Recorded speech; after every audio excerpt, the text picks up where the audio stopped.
Welcome to Common Questions. Today I'm going to try something a little bit different. I'm going to talk about something that's in the news right now. If you're new to fighting games, you may be confused by recent events in the Killer Instinct World Cup. Their statement that teabagging, universally known in gaming as a sign of an 8-year-old arsehole, has been banned from the series led to very negative responses from virtually every professional player I could find. Assuming that they're not all massive arseholes themselves, why would they do that? I'm going to try to explain and go from least to most important in order. It's completely unenforceable. You can teabag in Killer Instinct by going from crouch block to stand block. I often use teabagging when I'm playing to slow down my backward movement, especially when fighting against grapplers, or when trying to bait out a critical art. In Street Fighter 4, buffering Ultra with many characters looked an awful lot like teabagging. So how do you make this work? A rule where one character cannot teabag directly over the other?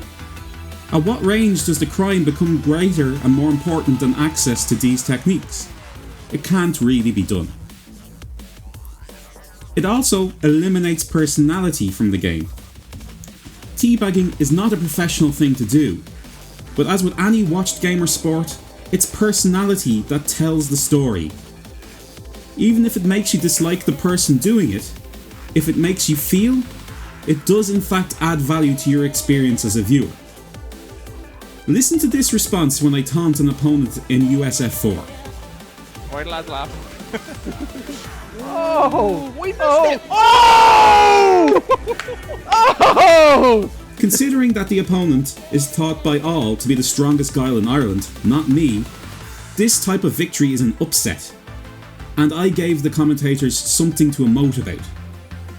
These things are important to those of us involved in the production of live fighting game content. Blandness is the enemy. In this case, in case you're wondering, I know the other player for years and we're still good friends. Finally, and most importantly, the abdication of responsibility. The real reason teabagging was banned was apparently an incident led to real life threats between some players. If someone is making real life threats, they should be removed from the tournament. That is solely the fault of the player. You are responsible for your own actions.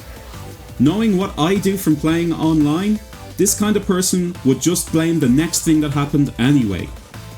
Teabagging isn't even a catalyst, it's an excuse. If you don't eliminate the problem, you'll end up eliminating a lot more excuses and have a very toxic atmosphere.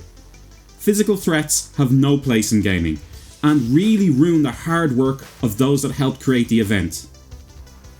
It should be noted that the organisers have rescinded the rule, and indeed the perpetrators have been removed from the series. This video is not meant as an attack on the organisers, who are clearly doing an excellent job keeping the game in the public eye, but an explanation of what might, at first, seem like a strange position for people to hold.